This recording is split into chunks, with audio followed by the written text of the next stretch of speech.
Bab 034. Jadwal Bapak penuh sampai 2 minggu ke depan. Jadi mohon maaf Pak. Anda baru bisa membuat janji di hari yang ditentukan. Silakan kembali lagi nanti untuk membuat janji. Katakan pada Merbrawijaya, Boril Fabian Rohichan ingin bertemu dengannya sekarang.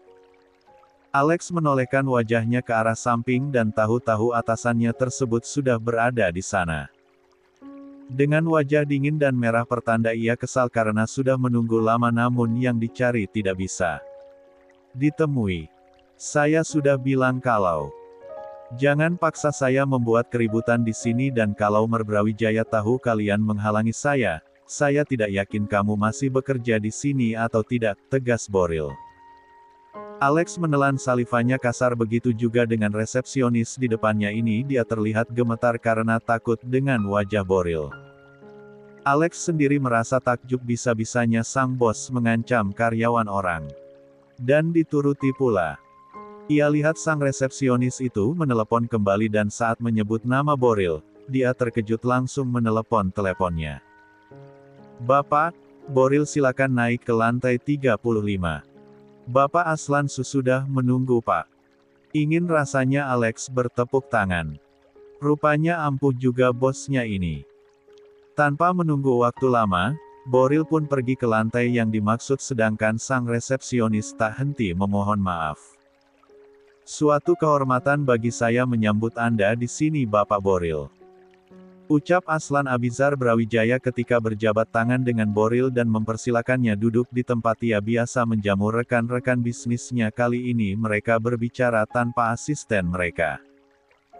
Alan Abizar Brawijaya adalah seorang pengusaha sukses dengan banyak bidang dikuasainya termasuk perbankan, terlihat dari kantornya yang mewah dengan sentuhan klasik di setiap sudut kantornya. Terdapat banyak guci-guci antik di setiap ruangan dan lukisan-lukisan bernilai miliaran rupiah menghiasi dindingnya. Menjadikan perusahaan ini memiliki sentuhan mewah dan menandakan si pemilik memiliki cita rasa yang tinggi. Tak heran karena Aslan termasuk pengusaha paling sukses di Asia. Ada yang bisa saya bantu? Kedua pria berusia matang namun tetap menawan ini sama-sama pemilik perusahaan keluarganya masing-masing. Namun di sini terlihat jelas jika Boril masih belum menemukan kata yang pas dalam memulai pembicaraan formal. Ia hanya diam sebelum akhirnya ia pun angkat bicara. Saya ingin menawarkan kerjasama. Aslan menaikkan sebelah alisnya. Di bidang apa? Retail. Online. Perlu waktu beberapa detik bagi Aslan untuk mencerna apa yang ditawarkan Boril. Baiklah, saya setuju. Kini giliran Boril yang terkejut dengan ucapan Aslan barusan. Sedangkan Aslan tersenyum lalu meminum kopi yang memang disediakan untuk mereka berdua. Seperti beberapa bisnis online yang sedang menjamur sekarang, kita akan bekerja sama dengan beberapa stasiun TV. Besok asisten saya, Jonathan akan mulai melobi. Kalau bisa sampai 7 stasiun TV. Ucap Aslan dalam diskusinya bersama Boril. Kita perlu investor lain kalau begitu, tawar Boril lagi. Tidak perlu. Cukup kami saja. Karena kebetulan saya juga sudah lama sekali ingin merambah bisnis online ini. Tapi belum ada partner yang cocok dan belum memiliki waktu untuk merealisasikan. Kebetulan Anda yang pertama datang menawarkan kerjasama ini, jadi saya pikir ini mungkin adalah awal yang baik untuk melangkah melanjutkan bisnis ini. Aslan berbicara dengan sangat pelan dan tidak mengintimidasi, tapi setiap kata-kata yang keluar dari mulutnya sangat berisi seperti perintah. Dari situlah Boril belajar kalau seorang pemimpin perusahaan harus memiliki tekanan pada ucapannya. Agar lawan bicaranya menjadi fokus dengan apa yang dia katakan. Apa pertimbangan Anda menjalin kerjasama dengan saya? Tanya Boril langsung to the point pada sulung dari 3 bersaudara itu. Membuat Aslan tertawa kecil. Karena Anda datang kepada saya sedangkan Anda tahu kita ini siapa. Jawab Aslan tenang.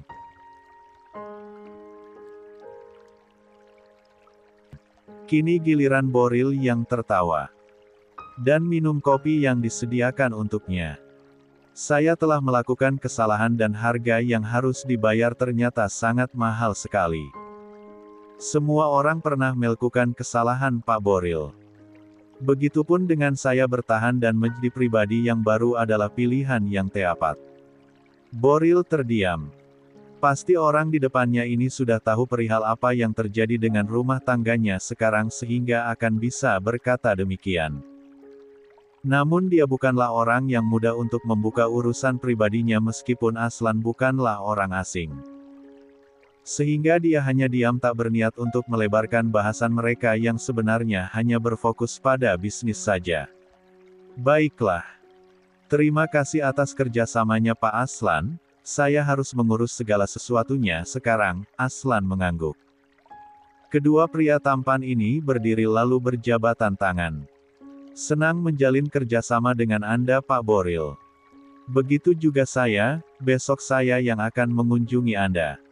Baik, saya akan senang sekali. Setelah itu Boril pun keluar dari ruangan Aslan. Kemarilah sayang. Dia sudah pulang. Ayasa keluar dari sebalik pintu yang berada di samping ruangan itu.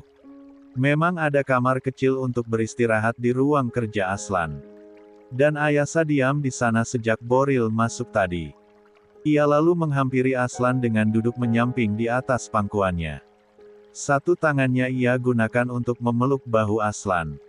Selesai. Seperti yang kamu minta. Ayasa tersenyum menampilkan dua lesung pipinya yang menawan dan selalu terlihat cantik di mata Aslan. Meski Ayasa telah memiliki dua orang anak namun bentuk wajah dan tubuhnya tak berubah. Hanya aura kedewasaan yang kini menambah pesonanya. Aku cuma mau Mas terima kunjungannya. Bisnis itu Mas yang putuskan. Tadi, setelah mengantarkan Aprilia pulang, Ayasa langsung ke kantor Aslan dan menceritakan perihal Aprilia.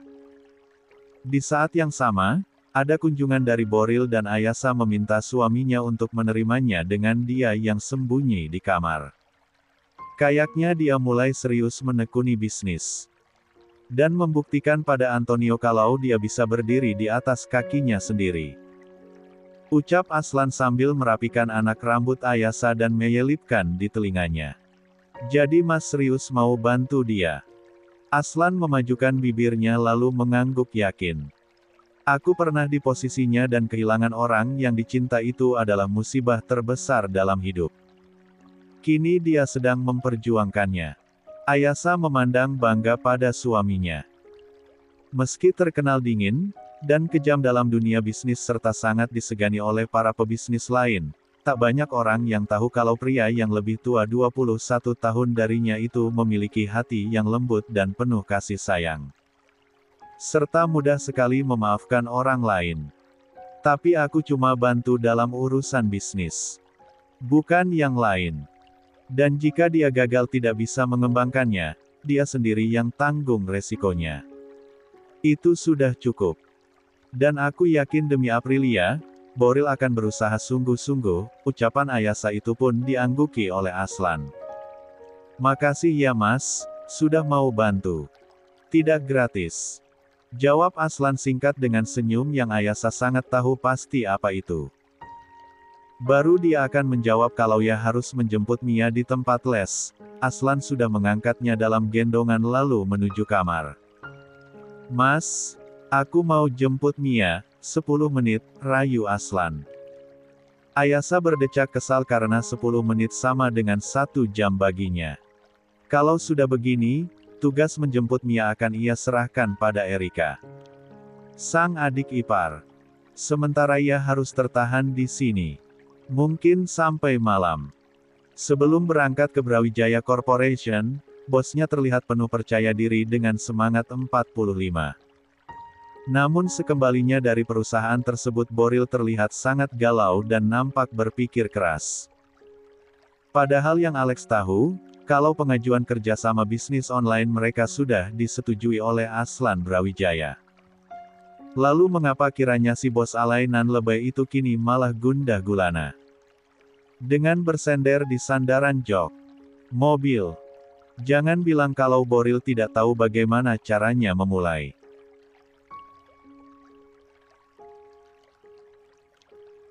Mau pulang apa balik ke kantor, Pak? Tanya Alex kala mobil mereka sudah ada di persimpangan jalan. Dan memilih akan berbelok arah ke kiri atau ke kanan. Ngiri apanganan, Pak? Menurut kamu kenapa ya, Pak Aslan setuju begitu aja sama ajakan kita? Bahkan dia mau jadi investor tunggal. Kok saya jadi curiga ya, Lex? Teet. Suara klakson mobil di belakang mereka terdengar manakala mobil yang mereka tumpangi menghalangi jalan dan tidak mau melaju. CK. Alex berdecak kesal, akhirnya dia mengambil keputusan sendiri untuk belok ke arah kiri dan mengantarkan pulang saja bosnya ini ke rumahnya. Kan percuma juga memimpin perusahaan jika yang punya sedang tantrum begini. Kok kamu gak jawab sih, Alex kepriben? Tanya Boril sewot karena Alex mendiamkannya. Mungkin lagi gabut makanya dia buang-buang uang, Pak. Saya siram bensin ya kamu, Lex, kalau bercanda terus. Itulah Boril bisanya cuma marah dan mengomel jika sedang kesal. Jarene mau kasih bonus. Malah mau disiram bensin. Seperti biasa cibiran itu selalu ia ucapkan dalam hati. Ia pun menarik napas pelan. Mencoba bersabar dengan sikap bosnya. Ya kalau Pak Aslan langsung setuju. Bagus dong, Pak. Berarti kita cuma perlu mulai langsung. Gak perlu repot lagi. Saya tahu. Tapi kok rasanya ada yang janggal, jangan suzon, Pak. Boril memang tidak ingin berpikiran yang jelek tentang siapapun. Namun caranya yang dengan mudah mengiyakan malah mengundang kecurigaan Boril. Yang penting kesepakatan sudah dicapai dan tidak ada apa-apa di baliknya. Itu saja sudah cukup, Pak.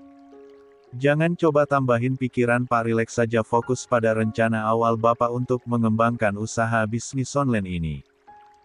Boril mulai mencerna ucapan dari sang asisten. Dan fokus buat mendapatkan anak istri Bapak kembali. Jangan kalah sama Pak Andika. Ada benarnya dengan apa yang dikatakan oleh Alex. Asalkan tidak ada niat di sebaliknya maka dia tidak boleh berpikiran yang terlalu buruk tentang Aslan. Yang penting sekarang fokusnya hanya untuk merebut kembali anak istrinya dan mendapatkan pengakuan kalau dia adalah orang yang sukses mengembangkan perusahaan dengan usahanya sendiri. Mungkin dia sukses dalam bisnis. Tapi kalau soal merebut hati perempuan, dia payah. Dan lucunya lagi mau saingan sama saya. Boril merasa geram sendiri jika ingat betapa Andika sudah memanfaatkan kisruh rumah tangganya demi kepentingannya sendiri. Tapi dia sudah bertekad untuk bermain sehat dan akan keluar sebagai pemenangnya dengan cara yang baik. Alex melirik pada kaca spion mobil bosnya kini sedang merenung kembali. Sampai di rumah Rohichan. Kamu nginep aja, Lex, gak perlu bolak-balik dari kosan kamu ke sini. Gak usah, Pak. Saya pulang aja. Gak bawa baju ganti. Alex beralasan. Padahal bukan itu sebenarnya yang pikirkan. Dia punya darah rendah dan mimisannya sering kambuh kalau dekat-dekat anak bos. Kamu bisa pakai baju saya dulu. Lagi pula sakit mata saya lihat baju kerja kamu, Lex, siap hari kayak pelangi. Warna-warni, ya, biar gak kelihatan gagal move on kalau pakai jas hitam terus, Pak. Seperti orang pisah sama istri, Alex terkejut sendiri merutuki ucapannya yang menyinggung Boril. Kamu ngeledek saya. Maaf, Pak. Saya cari minum dulu, Pak. Mengambil langkah 1000, Alex langsung berlari menuju arah belakang garasi yang menghubungkan dengan dapur sedangkan Boril menggelengkan kepalanya karena kesal dengan asistennya itu. Sebenarnya jika boleh dirunut, keduanya adalah pria-pria tampan dan menawan yang tengah merana karena kisah cintanya. Aslan dan Boril dibantu oleh asisten masing-masing tengah mengadakan pertemuan dengan para perwakilan pemilik televisi swasta. Di ruang rapat besar milik perusahaan Rohichan, diam-diam Alex ingin sekali memuji habis-habisan kinerja Aslan. Bayangkan saja betapa ia memiliki pengaruh yang kuat dalam dunia bisnis. Sehingga ketika ia ingin mengajak kerjasama dengan televisi swasta maka merekalah yang datang menemuinya bukan Aslan.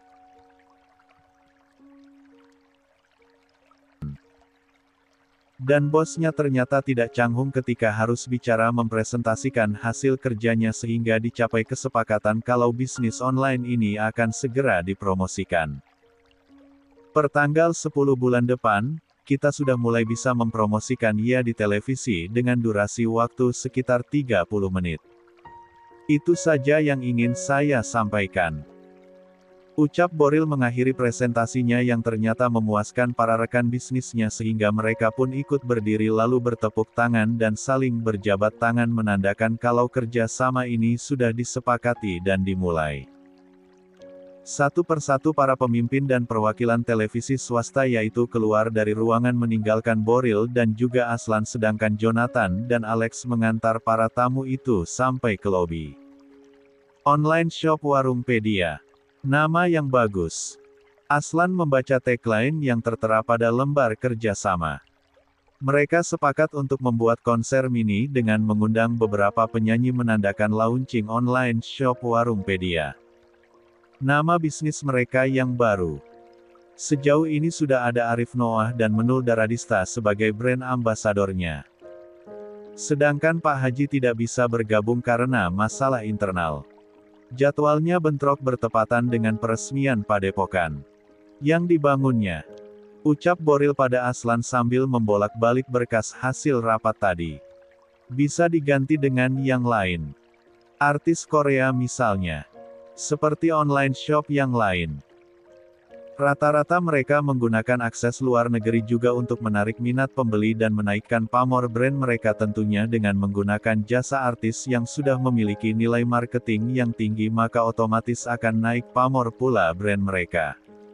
Kini giliran Aslan yang menimpali. Tapi daripada mencari brand ambasador yang tepat untuk online shop kita, saya lebih tertarik kenapa Anda menggunakan brand dengan nama Warungpedia. Apa ada alasan di baliknya? Tanya Aslan jujur saja dia tidak keberatan menggunakan nama itu namun tidak ada salahnya untuk bertanya apa arti di sebaliknya yang membuat si mantan duda Araban menaikkan kumisnya senyum-senyum sendiri. Ada kisah di baliknya. Keberatankah kalau saya ingin tahu? Boril tertawa kecil lalu menggelengkan kepalanya. Warungpedia itu singkatan Pak Aslan. Dari Sotomi. Karena sotomi buatan istri saya adalah favorit saya. Ucapnya malu-malu sehingga membuat wajah pria 41 tahun ini memerah. Dan jujur saja Aslan ingin muntah sekarang juga.